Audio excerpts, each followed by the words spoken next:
It's 9 o'clock in the morning on Tuesday, April 23rd, 2024. Moving the cows to the last section of this last row. And this evening, we're going to move them to the pen. So we're right here at the southeast corner of the field. We're going to walk them along the east fence about half a mile and into the northeast corner where the pen is. And there I'm going to separate out the cows who lost their calves, get them ready for sale. And then hopefully get a closer look at some of the calves. Make sure we got everything I expect we should have, and things like that. So there's a little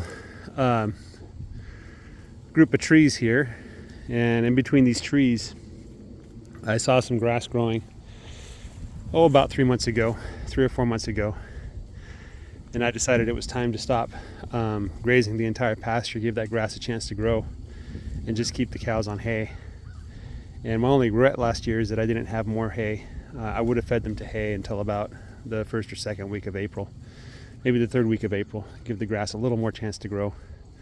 But as you can see, just in that short amount of time, this grass is coming back gangbusters. The cows, they had good forage in the last area.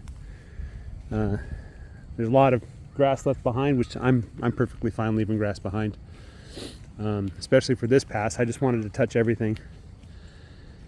And the next rotation that I'm going to start this evening, technically, is to get the cows to just graze more efficiently. In terms of, I want them to touch about 80% of the grass and make sure they only take 1/3 of the grass. They're not going back for a second bite. That could mean moving them faster. That could mean moving them a little more slowly, So maybe this next rotation will be 4 weeks long. Maybe it'll be 8 weeks long. I don't know. But the goal is going to be to just nibble the tips and try to touch all the grass. More or less all the grass, about 80% of it. And the sheep are following behind by 3 weeks, so they'll be here in 3 weeks, clean up whatever the cows missed, plus whatever new growth is going to come. And I found that the sheep are barely even making they're not even touching the grass. The grass is growing faster than they can eat it, so that's not a big deal at all. Let's check in on 24, 19, and 36. See how they're doing with their limp. Let's see if I can even find them. Is that 24 right there? I think it is. She's right over here. 21 is a cow that's got to go, but I think there's a guy that wants to buy her from me. So I'm going to pin her up and have him come by and look at her, see if he wants to buy her. I'll just sell her at market prices directly to the guy. So it was the back left leg here that she was limping on for the past week. Let's see if she'll take a step or show us whether it's still tender or not. There we go. Yeah, she put her full back weight on that leg so she can kick at flies or whatever she's kicking at. I'm going to say she's healed. I don't think there's any problems now. If there are, they're very slight. Let's go find 36, the calf, and then 19. This is 19, I believe, over here. Let's do her first. She's kind of hanging back, which suggests to me that she is maybe not moving as comfortably as the others. It looks like a sprained ankle or twisted ankle, So, and 2 days ago, I think it was, her back right teat, right there, was dried, cracked, and red. I can see red inside. It looks like it's getting a little better. Her bags aren't as full too. So maybe she's letting her. Is this 19 or is this 20? I believe this is 19. I thought I saw 19 in the right ear here. Show me your tag. Yeah, that was 19. So 19 was my second best cow last year in terms of condition and weight. Probably not weight, but at least condition. I was proud to have her. She gave me a beautiful calf. Let's go find 36. I think that's 36 straight ahead there.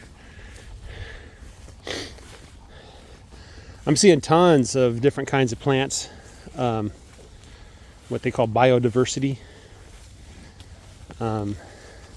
Nature has her ways and we have ours, and nature's way is to have a bunch of different kinds of things grow together at the same time at the same place. This is 36. You gonna limp?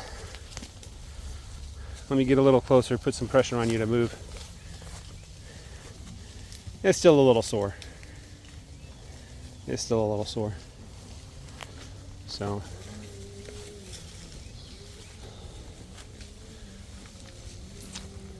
not much else to report. I will recommend watching Cole the Cornstar's latest video that I just watched this morning, where he goes over his farm and the profit margin and how he's scheduled to lose $500,000 this year. Now I'm no expert in financial things, but you know, if I looked at the beginning of the year and said that if I farm and we have an average year, I'm going to lose $500,000, I probably wouldn't do it, unless there's some other way that makes sense to do that. So, and the only way he really comes out ahead is there's either he spends less money, or he grows more crops, or the prices go up, or some combination of those three. This is number 4, by the way. Her tag fell out. She was born in 2021, I think, in the summer there. Anyway, in terms of my operation, the inputs are sunlight, rain, and cattle manure. You know, but the cattle manure is kind of or sheep manure too. But the other inputs are hay, which hay isn't that expensive. I'm looking, last year I bought 66 bales of hay, something like that, and I spent $3,000. I think this year I'm going to shoot for 80 bales of hay. I'm going to go for the kind of hay that nobody wants, the ones that have weeds in it. I don't care if there's weeds. I kind of actually prefer that there be weeds in it. I don't have a weed control program, and I don't try to control the weeds, you know. So if the weeds want to grow next to the grass, I'm perfectly satisfied with that. I haven't had a case yet where I'm like, oh my goodness, I'm losing my farm to weeds, you know. It's just been weeds turning into grass, and grass turning into money, you know what I mean. The other expenses, I don't really consider these expenses. When you buy something that you could sell, you could turn around and sell, is not really an expense. It's more of an asset that you acquired. So if I go out to the store, to the cattle store, and buy, or the cattle barn, the sale barn, that way. If I go out to the barn and buy, 10 cows, I can come back next week and sell them and probably get a similar price for them. So that's not really an expense.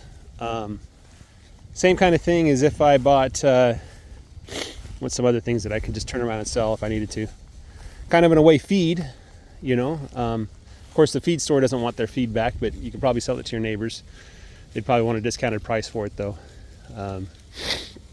Unless they really liked you and they really trusted you. But once the animals eat the feed, that's it. You can't really return that to the store anymore. They don't offer refunds on feed that you've already given to the animals. But in terms of cattle and sheep, I don't feed them anything except grass and hay. So I don't really have much in the way of expenses there.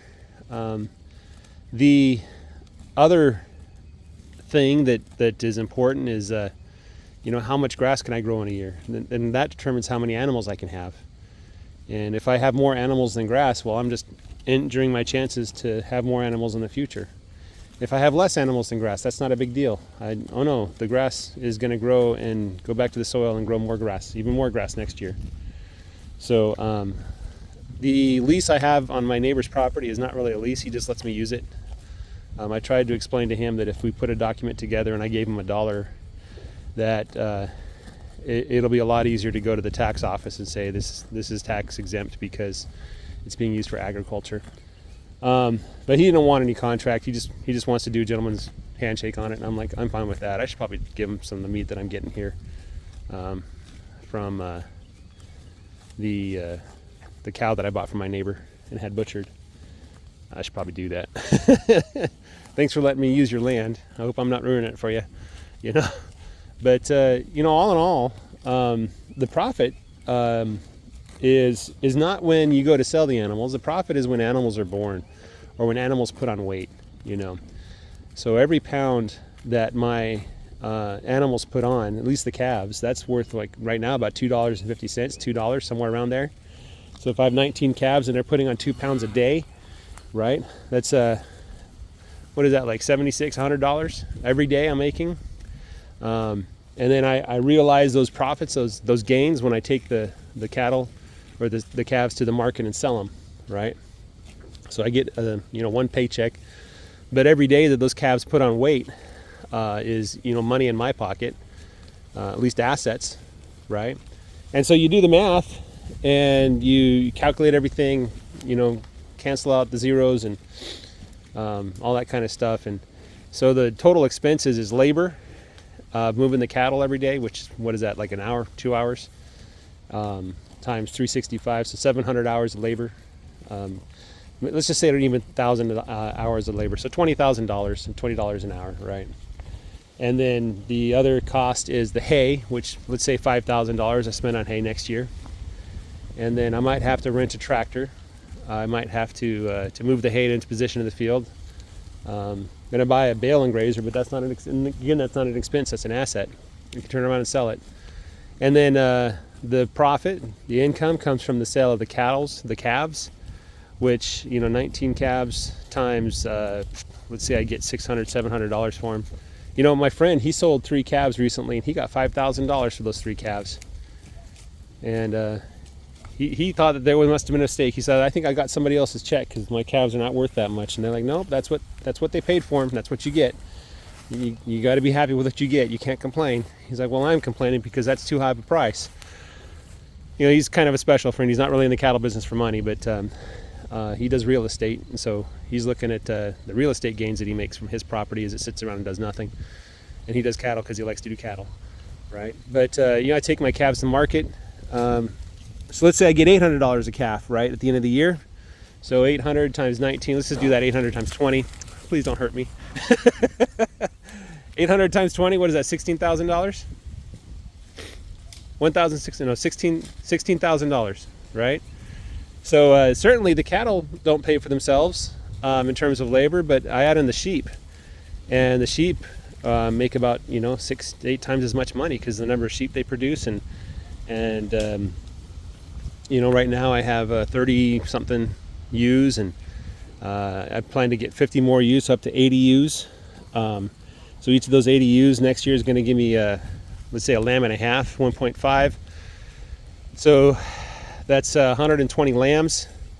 And half of those are going to be rams. I'm going to keep all the females, increase my herd size.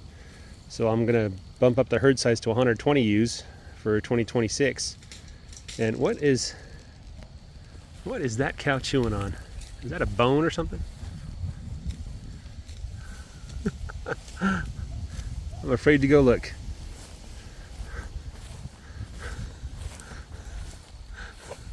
That's a bone. This is where I drag the cows to if they die. My goodness, you are a disgusting creature. I've never seen that before. So apparently cows like to munch on bones. I did not know that. But no, the math for the sheep works out a lot better. You take them to market, they're what, $400 or $500 when you sell them at weight. And I don't know what the price is, but it's in that neighborhood. And then $400 or $500 times, what did I say it was going to be? 60? That's $30,000, right? And if I increase the herd size, the flock size, that would double it. You get twice as much money, same amount of work, right? Well, maybe every once in a while I have to, take a look at all the sheep and look at their claws, and I have to document twice as many sheep that have come through, make sure they're still alive and they're doing well. And it really doesn't increase the labor that much because you're doing that anyway. Most of the labor, honestly, is me putting my boots on and coming out to the field, and then coming back home, taking the boots off and washing up. That's most of the work I do every day. It feels sad, but most of the time I'm just standing around watching the cows and the sheep. Pay me $20 an hour to stand around and watch cows and sheep all day long. I'd love that. But anyway, my point is that the economics for livestock right now is way better than it is for growing grain and soybeans on fertilizer. And the benefit, the real benefit, is the increased fertility of the pasture. If I do this right, if I keep going this direction, maybe one day I can run 60 animal units instead of 30, And if I can double the number of animals that I can run on the same piece of property, I'm still paying the same interest check or rent check or whatever it is, and now I'm making twice as much money. I'm not working twice as hard. Maybe I'm working 50% harder. Maybe I have to, put up an extra strand of wire instead of 2. I have to put up 3 or something like that. Oh my goodness, the labor that's involved with putting up another strand of wire, every day. I don't know how I do that. No, I'm joking. It's pretty easy stuff, right? And I just think it doesn't make sense to be growing grain right now at the prices that Cole the Corn Star is talking about. I'm no financial expert like he is. I just studied physics in college, and I know when a number is minus, that means it's below 0. So it's probably not a good idea to go out and buy a bunch of seed and fertilizer and herbicides, pesticides, and those things. I just think the whole regenerative agriculture approach makes sense. Go talk to Gabe Brown about how do you raise corn without fertilizer.